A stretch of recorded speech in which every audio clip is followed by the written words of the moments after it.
Hey guys, subscribe for daily content, and if you're shopping for gear, make sure you check out the description for the newest items at some of the very best online retailers. There's also links for some of the items that I personally recommend. Thanks! What's going on YouTube? Metal Complex here, and today I've got another interesting knife review / knife overview to share with you guys. This is the QSP Ripley, designed by a gentleman named Keanu Alfaro. I'm not familiar with Mr. Alfaro, but I did want to make sure that you guys knew who designed it. Thank you so much to, I think, QSP who sent this to me. It could have come from a number of different places, but I kind of looked at this as your typical, okay, it's another budget crossbar lock. And in a lot of ways, and truthfully in most ways, it is. But it's really good, and it is another example of QSP really shining in this territory. I think it could probably be slightly less expensive, but the truth is that this is just a really good design and a great tool for somebody looking for something that is inexpensive and utilitarian, or if you're newer to the knife world and just looking for the right thing to start out with, this is a really good choice. Thanks to my patrons for supporting me. Let's go ahead and get a measurement of this knife with my tape measure, which I had to say while I was grabbing it because it was further away than I thought it was. The overall length here is coming in at just shy. That's weird. 7.9 inches, not quite 8 inches. Blade length is coming in at about 3.45. Cutting edge is coming in at about 3.35, maybe 3.3. Weird measurements. Let's go ahead and do some size comparisons. Any custom scales in this section can be found down in the section of my description that talks about the tools I use in this channel, or the pinned comment. You can see here that this is kind of your basic, like your quintessential. There's a lot of syllables in that word, but it does roll off the tongue when you get it right. Quintessential full-size knife. It's kind of in between these two, right? Without feeling overly robust or large. These two being the 8010 and the 8020.5. Let's put it up against the Spyderco PM2. And where are you at there, fella? Spyderco Para 3. Once again, yeah, not really in between. It's much closer to the size of the PM2, but it just has more cutting edge here, a little bit more. Plenty of open ergonomic space. I'm having a hard time speaking English today, so buckle up. This might be a weird one. And then finally, let's put it up against the Benchmade Griptilian, or in this case, the Ritter Hogue and the Hogue Deca. Actually, some similarities in ergonomic space and blade shape and blade edge or cutting edge length to the Ritter Hogue. It's just not quite as robust. How's the action on this knife? So QSP, I think, does a really good crossbar. Like you can see there, slight stick, that'll go away, but beautifully smooth and also very high tension Omega springs. You will feel this immediately. The crossbar lock feels solid. It does not feel floppy. It feels like when it locks out, it's going to stay locked out. Which is great. That's what you want it to do. But also the action is nice and smooth, and there's so much tension holding that blade in place that when you go to flick it, it will flick out. Now, reverse flicking these things, if you've got your middle finger power down, then you can do it, right? I feel like the heavier the Omega springs, the easier it is to do this, but different people have different thoughts on that. If you use this knife the way that you're supposed to, right, which is to either quickly deploy it with the thumb stud or wheel it out, you'll find that this is very satisfactory. It does exactly what you would want it to do. So I feel like the action's really good. I was a bit disappointed to see that a knife like this, which really feels like you're kind of like just a good outdoor work tool, I was really kind of disappointed to find out that it was not on phosphor bronze. It is on bearings. A lot of people might be confused by that. If you don't know, phosphor bronze are the preferred pivot system if you're going to work in a dusty, dirty, or debris-filled environment because they do a much better job of keeping that crap out of the pivot. Most people will never have a problem with this, but those of you who have tried to use knives with bearings in super dirty environments, you know what I'm talking about. It gets a little bit gunked up, but that's okay because the benefit of bearings is you get that super smooth action. So that's fine. Let's go ahead and do carry profile thickness up against the Spyderco Para 3. No, it's exactly the same. Not really all that thick. Length and height up against the PM2 and Para 3. Lengthwise, it is approaching the PM2, not quite though. Definitely a little bit longer than Para 3. Not quite as tall though. So pretty compact, at least kind of standard thickness, but fairly compact for the size of knife that it is. What are we looking at for materials? We are looking at 14C28N with what I believe is a PVD coating. If I am wrong about that, please correct me. I believe QSP does PVD at this price point, which is fine. 14C28N, they're hardening it to 59 to 61, which is great. That's fantastic. That's where we want to see it. If you're new, 14C28N tends to be one of the most preferred steels in the budget territory or sub 100. Personally, I like to see it under 75, which we're right on the line there. But the benefits of 14C28N are that it is a stainless steel without being coated, so the coating just adds to that. It has, okay, edge retention. It's not going to win any awards in that department, but it's very, very tough and has great edge stability and is also very easy to touch up, making it an ideal composition for kind of all-purpose pocket knife work. It will hold a reasonable edge, and given the geometry of this one, it'll do a really good job of that. But this is also heat treated optimally for 14C28N, so you're really going to get a lot out of this. Couple that with the fact that it's a crossbar lock and truly ambidextrous, both in terms of the lock and the pocket clip mounting positions. This is in a lot of ways, it's kind of a jack of all trades pocket knife. Don't include abuse or fixed blade tasks in there, but a lot of good in that blade for sure. So 14C28N, properly heat treated and coated. And then we have, honestly, these really cool kind of battleship gray G10 scales. These do come in a few different colors. I think at least 4 different colors total. So you guys can check that out if you want to. It also comes in a non-coated blade if you don't want it coated. The liners are stainless steel. No. In fact, I mean, they are. But this is a cartridge liner. I really thought it would go all the way through. It feels so solid. The G10 is honestly thick enough that I just assumed, given the weight back here, that it was going to be solid liners all the way through. It doesn't need that, right, with how thick the material is. But we have cartridge liners down to here, and those liners are basically just there so that the bearings have something to ride on that is not, melted, baked fiberglass or whatever the G10 is made out of. So anyways, the weight on this guy, I'm going to guess approaching 4.5. No, I'm stupid. 3.6. Why does this feel? Maybe it's because it's blade. Man, the balance on it is good too. I wonder what's throwing me off here. Interesting.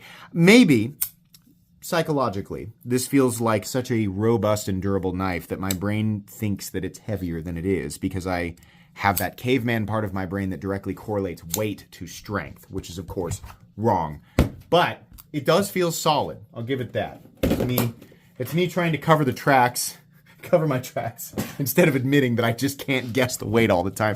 Hardware check. Let's move on. Hardware check. I'm going to get out my tools. As per usual, my tools are very inexpensive and very recommendable. You can find them right down in the section of my description that talks about the tools I use on this channel. Where are you jerk? It's a T8. I can never find the... Oh, man. Guys, I'm 37.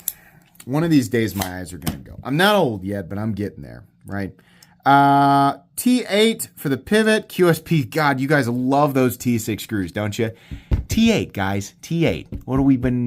we've been here together on YouTube for 7.5 years, huh? Just me and you, I know QSP's been around longer than me, but hey, can we go ahead and just... quit using T6. Not that big of a deal. The problem is because they've chosen to use cartridge liners here, we have an additional T6 screw right in the middle of the frame. Fortunately, they're not bench-made, and they don't need a screw for their stop pin, which is beyond stupid. But we do have these. So we have 4 T6 screws on whichever side we have 4 T6 screws on both sides, whether you like it or not. Yeah. Oh, do we have little filler? Yeah, actually, do we? No. Does that thread into the G10? They must have threads. Yes, they have little filler things that go in behind here so that these can actually thread into something instead of just G10. But anyways, you have 4 T6 screws on each side to take apart before you gain access to the crossbar lock, which many of you know is not the most fun thing to mess with if you need to do disassembly. My recommendation is don't take this apart if you don't have to. I mean, it's plenty doable, right? The first time you do it, it kind of sucks. But after you get used to it, it's doable. Because this is on bearings, just blow it out. Like literally rinse it out with hot soapy water. A lot of people are always afraid to do that. Water, isn't that bad for hot soapy water? Blow it out with compressed air and then add a lubricant of some kind that sort of adds in corrosion resistance, right?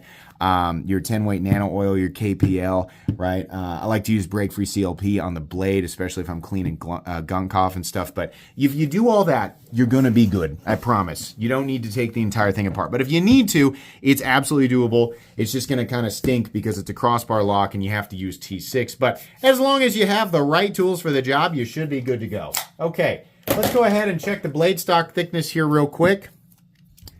Blade stock thickness is coming in at 125? Nope, 135, 136. So basically the middle of the road for the knife world. Okay, let's go ahead and move into the meat and potatoes. This is going to be quick, guys. This is a good tool. It's just straightforward. We have these lock-in zones right here, which I honestly kind of like. This does add meaningful traction in the zone where you really, like if you're trying to grip something outside gloves or not only does this have a big open ergonomic profile that's going to be accommodating for a lot of different hand sizes. I wear an XL glove and I always like to poke fun at my fellow brethren, right? Those of us who go to Home Depot and we're like, excuse me, sir, I need to find my way to the XL glove department because I've got huge hands. I know, gather around. Sure, if you want my autograph, right? These big old meaty paws, just me and my XL hands going to the XL glove department because I'm so manly. That's marketing! You have normal hands! Everybody I know has similar hands to mine. Our hands aren't that big, guys. Sorry. Those of you who have 2XL or 3XL hands, you know. You don't have to tell people. Some of you do in the comments. You don't have to tell people. You have big hands. Us XL hand and large or medium. I'm sorry. This is so mean. I'm not actually making fun of anybody except for men in particular who pride themselves on wearing XL gloves. I'm telling you, that's just whoever is in charge of the world economy of glove sizes was like, you know what we can do to market directly to men who have ego issues? Just tell them that their glove size is XL. We'll sell millions of gloves, right? Yeah, no, like if your hands are the same as mine, right, which are just pretty regular guy hands, or large or medium, or truthfully even your 2XL hands, you're going to be pretty comfortable in this. There's plenty of room. You giant guys, you truly monster guys, like you guys have a hard problem in the knife world in general, right? You're not going to fit on here. But pretty much everybody else is going to be super comfortable. The pocket clip has a little bit of a, I don't know who made this clip, this type of clip up, but they're like, you know, what we should do is go straight and then do a doop and then a whoop and a pew. Who decided? This is so weird. I'm glad that it's short. But the bill on the end is unnecessary, and I don't like that it doesn't taper down. So you have this dip, right? That's fine. A little bit more material of the clip pinching the pocket, right, against the scale. But really, it just creates for a situation where you can feel the clip a little more versus something like this. I consider the MXG Deep Carry clip for the Para 3 to be a superior pocket clip in a number of ways. But this is okay. It's not bad. It might snag, and if it does, it will bend out because it's made of steel, and it has a nice grabby bill on it, so it's ready to snag on to the first merry-go-round that you get too close to. So watch out for those. But anyways, I do like these grip zones. It's nice and comfortable. This is flat G10, right? Really a pretty, it just feels like a tool. Edges, nicely knocked down, good chamfering, right? What's the reason for the little wavy things in there? I don't know. I think probably just to dress up an otherwise very plain scale, right? A little bit of personality there. Not taken away from anything. Doesn't necessarily look great, but it also doesn't look bad. It's just there, right? Giving this knife a slight unique aesthetic. The blade is fully flat ground, drop point, lots of belly. A very ideal blade stock thickness and shape for a number of different tasks. Definitely a jack of all trades, blade length, blade thickness, blade geometry, and blade steel. Just very, very good. I don't even know the design philosophy. I've not asked Keanu what his design philosophy was, but my guess would be he wanted to make an all-purpose cutting tool because that's what he made here. His blade is very, very good for pretty much anything you would expect a pocket knife to do.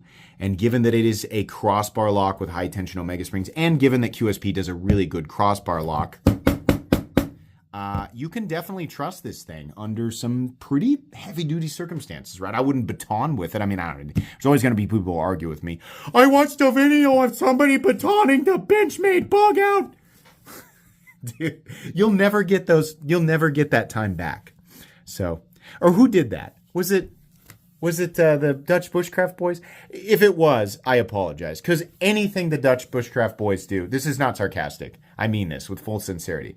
I don't care what content they're creating, it's gold. Everything they do is perfect.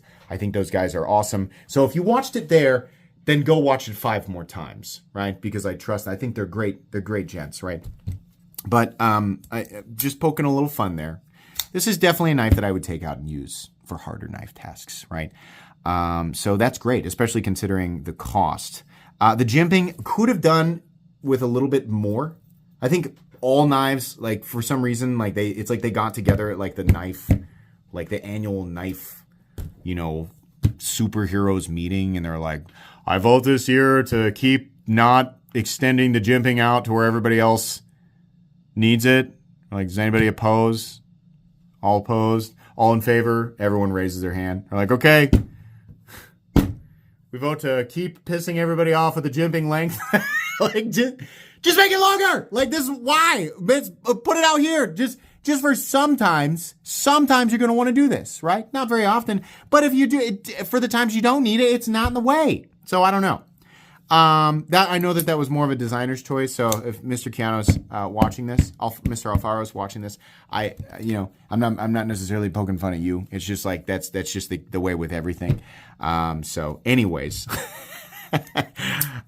these grip zones are up here, which I suppose it's not quite as useful as the ones down here, unless you are in a reverse grip, I guess.